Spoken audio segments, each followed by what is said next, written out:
Përshëndetemi sërish së bashku, kemi mbërritur kështu në hapësirën e intervistës, me ne në studio është bashkuar Marash Logu, jurist nga organizata Guxo. Faleminderit që jeni me ne, mirë se erdhët. Përftesën. E nisim zoti Logu si fillim me atë që pritet ndodh ditën e nesërme. Pikërisht do të jetë një protestë nga ana e studentëve për vendimin më të fundit të marrë nga Ministria e Shëndetësisë që parashikon mbylljen e konvikteve dhe zhvillimin e mësimit online, pra mos kthim në auditore. Si është pritur ky vendim si fillim, i ka gjetur të papërgatitur studentët dhe çfarë pritet ndodh gjatë ditës së nesërme?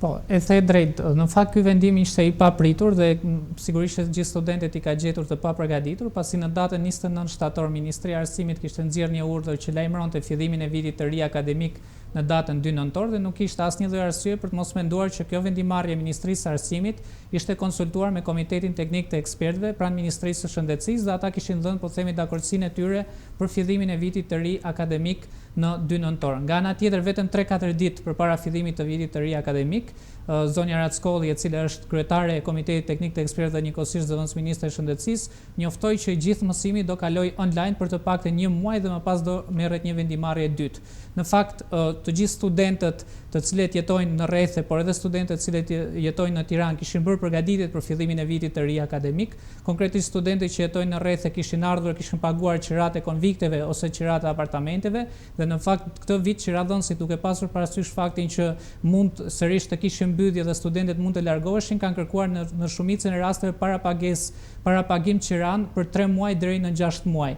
Kështu që gjithë kjo kosto dhe gjithë ato shpenzime që studentët kanë bërë për fillimin e vitit të ri akademik nuk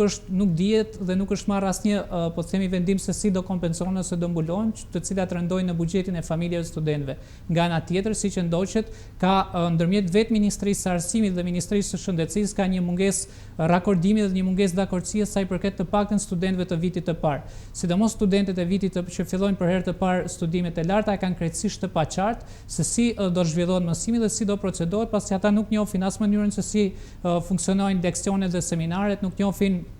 strukturën që do ketë viti akademik dhe janë krejtësisht të paqartë. Po ashtu kemi parë se dekan të caktuar të cilët kanë dalë në media, po edhe rektor janë shprehur të habitur për këtë vendimarrje, kanë thënë se ne jemi deri diku të papërgatitur për të kaluar të gjithë mësimin në online. Madje ka pasur dhe njoftime deri diku kontradiktore nga universitetet të ndryshme, të cilët njoftonin që ne jemi të përgatitur mbase që leksionet i zhvillojmë online, po seminaret që zhvillohen në grupe më të vogla detyrimisht duhet zhvillohen me prezencë fizike. Kështu që mendojmë që kjo vendimarrje është një vendimarrje tërësisht që vjen në mënyrë të papritur, ka zënë befasi qoftë studentët, por edhe drejtuesit e universiteteve dhe pedagogët për mënyrën se si do procedohet. Prandaj me të drejtë studentët nesër kanë lajmëruar që do mbajnë një protestë përpara Ministrisë së Arsimit duke kërkuar që ndaj tyre të ketë një sjellje të përgjegjshme. Pra institucionet duhet të sillen në mënyrë të përgjegjshme dhe jo t'i trajtojnë studentët në mënyrë eksperimentale dhe duke bërë njoftime të momentit të fundit. Nga ana tjetër, vena është e rëndësishme të kuptojmë që në datën 29 shtator, kur Ministria e Arsimit ka njoftuar datën 2 nëntor për fillimin e vitit të ri akademik,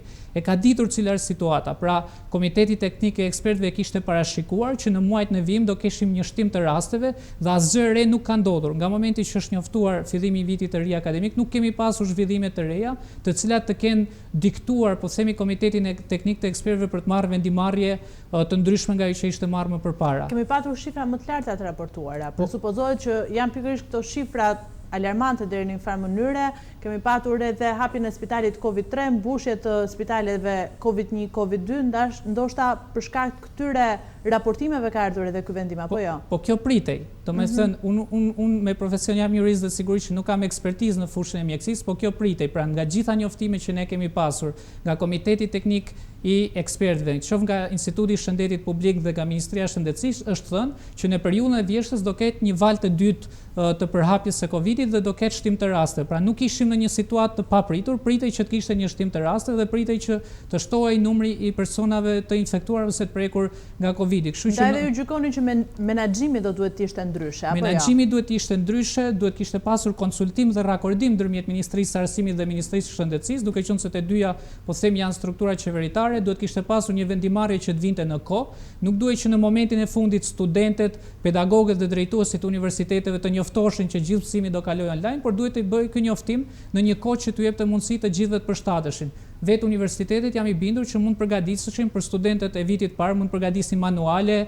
mund përgatisin video ndoshta të shkurta, mund përgatisin materiale të tjera që t'i orientonin saktë studentët, po nëse njoftimi bëhet vetëm 3-4 ditë përpara fillimit të vitit të ri akademik, është një tregues i mungesës totale të përgjegjësisë që bëhet qoftë ndaj studentëve, qoftë ndaj familjeve të tyre, po sigurisht edhe ndaj universiteteve dhe stafeve të tyre. Nga ajo që ju keni dijeni, cilat do të jenë kërkesat, po themi, apo kush do të jetë në qendër të protestës që do të zhvillohet gjatë ditës së nesërme? E para sigurisht që studentët nuk mund të jenë dhe nuk kanë si të jenë dakord me këtë lloj trajtimi që ju bëhet. E dyta sigurisht janë kërkesa që lidhen me aspektin ekonomik ose me aspektin financiar. Pra, siç e dim, vitin e kaluar dhe ne në fakt e kemi ngritur vazhdimisht, pavarësisht se studentët frekuentuan vetëm për një kohë shumë të shkurtër mësimin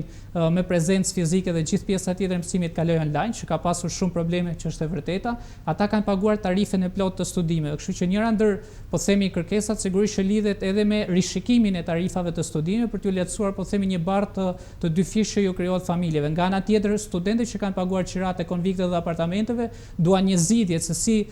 sepse këto para që ata kanë paguar nuk mund t'ju shkojnë dëm, pra duhet që Ministria e Arsimit në bashkëpunim me institucione tjera të marrë masa që studentët që kanë paguar qirat e konvikte dhe të apartamenteve ose të kompensohen, ose në rasti kur konviktet menaxhohen nga institucione shtetërore, këto pagesa të barten për muaj kur studentët do jenë në prezencë fizikisht. Po ashtu duhet thënë që për studentët që vinë nga familje në nevojë ose familje që trajtohen me ndihmë ekonomike, është e nevojshme që Ministria e Arsimit dhe universitetet të kenë parasysh që ata janë në pamundësi reale për të ndjekur ose për të ndjekur mësimin online, qoftë për shkak të mungesës së pajisjeve elektronike, sepse ne po themi jemi në Tiranë dhe mbase kjo duket po themi një gjë shumë normale që të gjithë kanë një telefon smartphone ose kanë një tabletë ose një kompjuter, po nëse dalim pak jashtë Tiranës dhe shkojmë në zonat thella, një pjesë e mirë e studentëve janë në pamundësi për të pasur pajisjet elektronike dhe nga ana tjetër ka studentë që nuk janë, familjet e tyre nuk kanë mundësi që të paguajnë shërbimin e internetit ose nuk kanë mbulim të internetit. Pra kemi zona të thella, un kam miq, po themi, ose studentë që takoj dhe më thoshin që në disa zona të thella të veriut apo të jugut nuk ka fare mbulim me internet, kështu që mundësia e tyre objektivisht është zero që ata të vazhdojnë të ndjekin mësimin online dhe ndoshta për këto studentë duhet që të shikohet mundësia nga Ministria e Arsimit se si do t'ju mundësohet atyre ndjekja e mësimit. E kuptoj. Nga ana tjetër, a keni ju një shifër të përafërt se sa mund të jetë numri atyre studentëve ose një përqindje mund themi që nuk e kanë mundësinë që ta ndjekin mësimin online? Në fakt, ne kemi bërë një monitorim për mësimin online që është zhvilluar më përpara në vitin e shkuar që është bërë nga ana e qendresës qytetare dhe është zhvilluar në 9 universitete publike me rreth 700 studentë, të cilët rreth 60% e tyre deklaronin se kanë pasur mundësi që ta ndjekin mësimin, rreth 40% deklaronin se kanë qenë në pamundësi për ta ndjekur mësimin në mënyrë të vazhdueshme, nga të cilët një pjesë e madhe e tyre nxjerrnin arsyet ekonomike, pra që lidheshin me pajisjen me mungesën e pajisjeve elektronike dhe pjesa tjetër lidheshin me qoftë me mbulimin me shërbimin e internetit ose me pamundësinë e tyre për ta paguar këtë shërbim. Ajo që ne në fakt kemi propozuar dhe kemi kërkuar në mënyrë të përsëritur, Rovena, ka qenë që ashtu siç pati një paketë ekonomike për biznesin, për të punësuarit, për bizneset të vogla ose të papunët, është e nevojshme që të ketë edhe një paketë ekonomike për studentët, e cila mund t'i ndihmonte ose t'i lehtësonte qoftë nga tarifat e studimeve, që mund shkonte deri në përgjysmim të tarifave, mund kishte kompensim të qirave të konvikteve dhe apartamenteve deri në masën 50%, duke pasur parasysh të ardhurat që ka familja e çdo studenti, mund ketë shpërndarje të pajisjeve elektronike, tablet ose kompjuter në raste të tjera për studentët e familjeve në nevojë dhe sigurisht mund ketë edhe mbulim me internet falas. Kjo do tregonte që institucione shtetërore, kjo do tregonte që Ministria e Arsimit janë angazhuar për të ndihmuar studentët, janë angazhuar për të ndihmuar familjet e tyre dhe janë ato të para që marrin përgjegjësinë për të garantuar zhvillimin normal të vitit akademik në kushtet që ne ndodhemi, sigurisht në kushtet e pandemisë. Mirë, gjitha këto problematika edhe mungesa që regjistrojnë studentët shqiptar dihet në fakt që nesër pra do të nxjerrin në protestë, por në një kohë që grumbullimet nuk lejohen. Si është marrë ky vendim? A janë të frikësuar ndoshta studentët për shoqërime të mundshme? Kemi parasysh të gjitha grumbullimet që kanë ndodhur gjatë periudhës së pandemisë shoqërohen me efektiv të policie, si gjitha protestat, por në fakt vinë kuadër të një shkelje, po themi, pasi nuk lejohet në bazë të aktit normativ. Po, e vërtet. Në fakt, që nga data 15 mars, kur ka dalë akti normativ numër 3, të gjitha tubimet dhe protestat janë ndaluar nëpërmjet këtij akti normativ. Po nëse ky akt normativ kishte një farë lloj kuptimi për sa kohë ne ishim në gjendjen e fatkeqësisë natyrore, e cila ka zgjatur deri me 23 qershor, nga momenti që gjendja e fatkeqësisë natyrore ka rënë në vim, në fakt është ky vendim ashtu siç është marrë është në shkelje të një nga të drejtave themelore që ka çdo individ, të drejtës për të protestuar ose për të organizuar dhe të buar lirisht. Neni 47 i Kushtetutës tonë parashikon qartësisht që çdo individ ose çdo grupim ka të drejtë që të protestojë për ato kauza që ai mendon të drejta në mënyrë paqësore dhe pa armë, pra duke plotësuar këto kushte. Nga ana tjetër, edhe Konventa Evropiane për Drejtat e Njerëzit në 11 e garanton këtë drejtë dhe e vetmja mënyrë që kjo e drejtë po themi të ndalohet është kur ka një parashikim të qartë se në çfarë mase do kufizohet dhe duhet jetë në përputhje me Konventën Evropiane për Drejtat e Njerëzit. Çfarë do thotë po themi proporcionaliteti për ta shpjeguar për ta shpjeguar për publikun? Proporcionaliteti nënkupton që mund të vendosen kufizime të caktuara, po jo që të kufizohet tërësisht e drejta. Pra, liria e tubimit, sigurisht që gjatë pandemisë rreziku i përhapjes së Covidit është më i lartë se në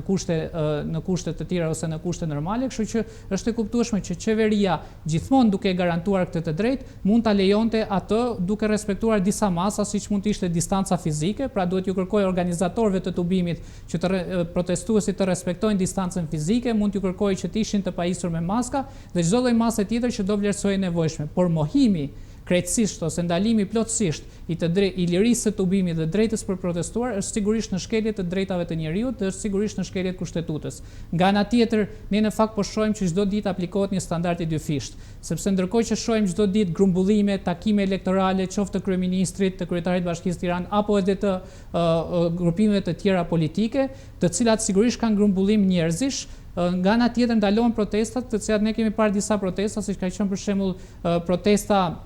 me rastin e teatrit kombëtar, apo siç ka qenë protesta në rastin e vizitës së ministrit punëve të jashtme të Greqisë në Shqipëri, apo siç ka qenë protesta përpara kryeministrisë për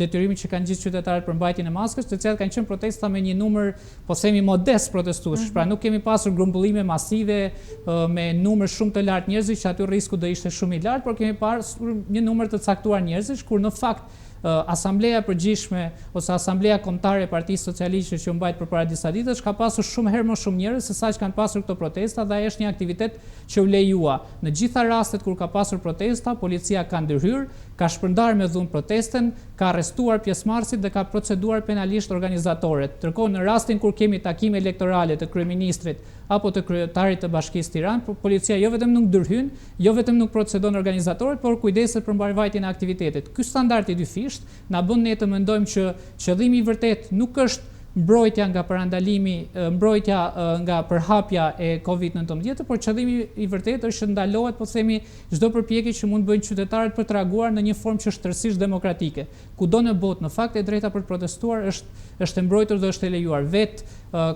Vetë Këshilli i Evropës, vetë Bashkimi Evropian, ndërmjet përfaqësuesve të saj më të lartë, ka reaguar disa herë duke u bërë thirrje shteteve që të respektojnë të drejtën e qytetarëve për të protestuar. Dhe ne kemi parë protesta masive në Francë, kemi parë në Gjermani dhe kemi parë në shumë vende të Bashkimit Evropian, të cilët për arsye nga më ndryshme në Shtetet e Bashkuara po ashtu kundërshtojnë masa që janë marrë gjatë gjendjes së pandemisë. Në fakt është një debat shumë i gjerë lidhur me kufizimin e të drejtave dhe lirive të gjithë qytetarëve, ku për të mbetur edhe për pak çaste tek ajo që përmendet për takimet elektorale, qoftë kryeministrit, por edhe të kryebashkiakut. Në fakt kundërpërgjigja që vjen zakonisht është se takimet janë të organizuara, të strukturuara, pra ruhet distanca fizike, ndërkohë në një grumbullim, po themi masiv në sensin e një proteste, sigurisht njerëzit janë më të lirshëm, mund të qëndrojnë më pranë njëri tjetrit. Në fakt ne, sepse po themi takimet caktuara që kemi parë takime kur ka pasur nuk është respektuar distanca sociale dhe nuk janë mbajtur madje as maskat, për këtë mund keni edhe ju kronika, ka foto dhe video që qarkullojnë të ndryshme në rrjet, por edhe sikur ta marrim të mirë që këtë, çdo tubim që zhvillohet ka disa kërkesa ligjore, ka disa organizatorë të cilët kërkojnë leje, domethënë paraqesin një njoftim pranë drejtorisë së policisë vendore për zhvillimin e një tubimi, janë ata po themi që garantojnë deri në një farmase mënyrën se si do zhvillohet protesta. Pra, ndryshe do të ishte që të kishte, po themi, një kufizim të lirisë së tubimit, duke njoftuar që organizatorët duhet jenë ata përgjegjës për zhvillimin në përputhje me protokollet e sigurisë, pra që të respektohet distanca sociale, që të mbahen maska, që mos ketë grumbullime shumë të mëdha etj.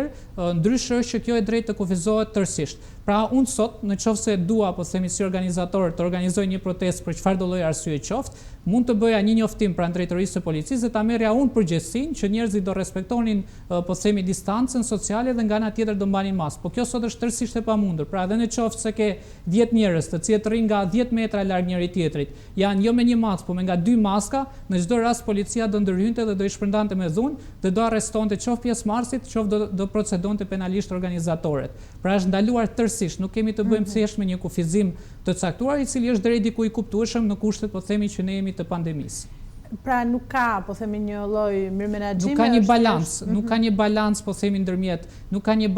themi, ndërmjet interesit publik, se sigurisht ka një interes publik për mbrojtjen e shëndetit të popullatës dhe të drejtave që kanë individet. Në fakt, Organizata e Kombeve të Bashkuara dhe Komisionerja e Lartë për të Drejtat e Njerëzit që në fillim zonja Bachelet, e cila ka qenë presidente e Argjentinës për një kohë caktuar, ka bërë thirrje në mënyrë të përsëritur që respektimi i drejtave të njerëzit të jetë në qendër të përgjigjës që shtetet duhet japin ndaj COVID-19, sepse sigurisht për shkak të këtij interesi të madh publik që është mbrojtja e shëndetit të popullatës, ishte e qartë që shtetet të caktuara ose shtete me prirje autoritariste mund ta përdornin këtë për të marrë masa që ishin jo në respektim të drejtave dhe lirive të individit. Situata në Shqipëri është edhe më kritike se kaq, sepse ne po themi sot që flasim kemi një situatë ku ne nuk kemi parlamenti thuajse është një partjak, të gjitha institucionet, pushtetet vendore etj. Janë vetëm me një krah politik dhe kjo bën po themi që vetmja mënyrë ose mekanizëm për të kundërpërgjigjur kur qytetarët nuk janë dakord me një politik ose vendimarrje të caktuar të ishte protesta. Nëse edhe protesta ndalohet me një akt normativ dhe në çdo rast ndërhyn policia dhe e shpërndan me dhunë, më fal, por nuk ka asnjë lloj mekanizmi se si qytetarët duhet të reagojnë po themi ndaj një shkelje ose ndaj një masë që merret. Kjo vlen po themi një njëjta gjë vlen edhe për protestën që do zhvillojnë nesër studentët. Ashtu si çdo protestë tjetër, edhe ajo po themi parimisht nuk është ndaluar, megjithatë unë them që policia e shtetit duhet ta trajtojë atë siç trajton konferencat e kryeministrit ose takimet e kryetarit të Bashkisë Tiranë. Siç trajton ato që kanë grumbullime njerëzish, le të trajtohet edhe protesta që kanë thirrur nesër studentët, nëse nuk trajtohet në këtë formë, nëse do ketë ndërhyrje për ta shpërndarë me dhunë ose për ta arrestuar studentët, atëherë i bie që qëllimi këtu nuk është më mbrojtja e shëndetit, por është që të privohen njerëzit nga drejtat dhe liritë themelore që janë garantuara me kushtetutë. I trembani pikërisht këtyre kushteve në të cilat ndodhemi dhe sjelljes së policisë se nesër mund të ketë një numër të ulët ndoshta studentësh që mund të marrin pjesë në protestë?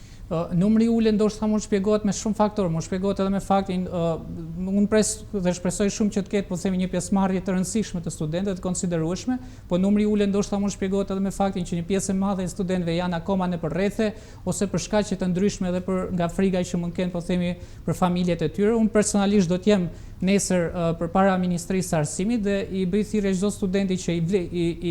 i konsideron të drejta të gjitha shqetësimet që janë ngritur përgjatë vitit akademik të shkuar, por edhe këtë mungesë totale përgjegjshmërie dhe përfitjet e tyre që nesër të jenë përpara Ministrisë së Arsimit për ngritur zërin ashtu siç e kemi bërë me forcë në dhjetorin e 2018-s dhe kur Ministria e Arsimit dhe gjitha institucionet shtetërore u detyruan po themi që të tërhiqen nga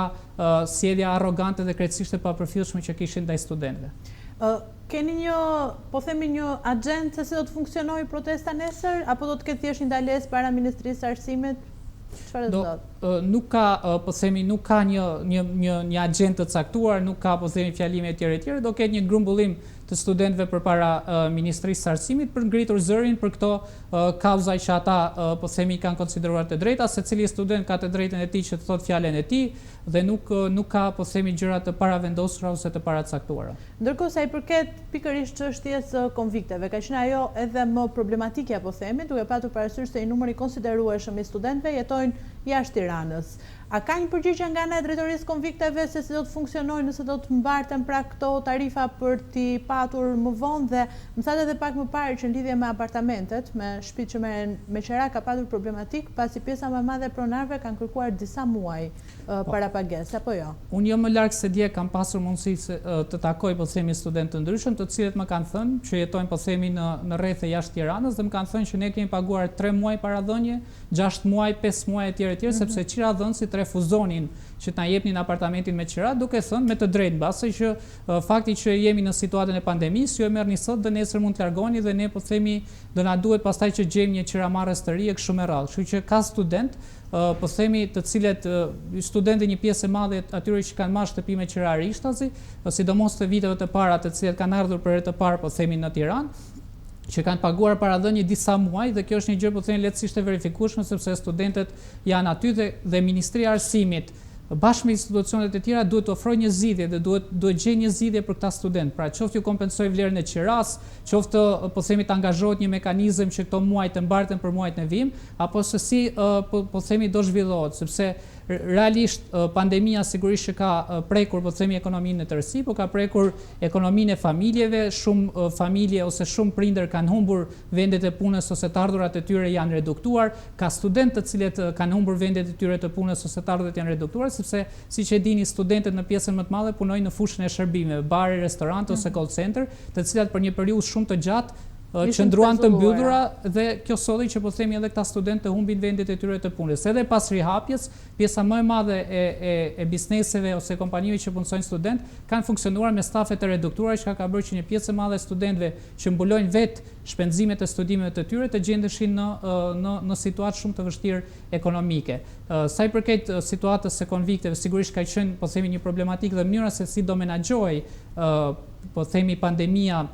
në konvikte, për shkak se në dhomat e konvikteve, sidomos në qytetin student, jetojnë nga 4-5 studentë në njëjtën dhomë që vijnë nga rrethet e ndryshme. Në fakt ne kemi kërkuar vazhdimisht drejtorisë së konvikteve si do menaxhohet situata, sepse qyteti studenti duke qenë me 4 që strehon dhe akomodon rreth 4500 studentë që vijnë nga gjitha rrethet dhe qarqet e Shqipërisë, përbënte një rrezik të shtuar për përhapjen e COVID-19 dhe sigurisht mendojmë që edhe nga përgjigjet që kemi pasur informacione nuk ka pasur masa po themi shumë të forta dhe të përshtatshme për të mbrojtur këta studentë që strehoshin aty. Ne shpresojmë dhe do vazhdojmë të këmbulim në mënyrë të vazhdueshme që gjithë ata studentë që kanë paguar qiranë e konvikteve për periudhën e nëntorit, të mund t'ju mbartet po themi pagesa që kanë bërë për periudhën e dhjetorit ose në vijim, sepse është tërësisht e padrejtë që ata të paguajnë dhe mos marrin shërbimin dhe sërish të detyrohen të paguajnë në momentin që do kthehen në konvikte. Duke qenë se rezidenca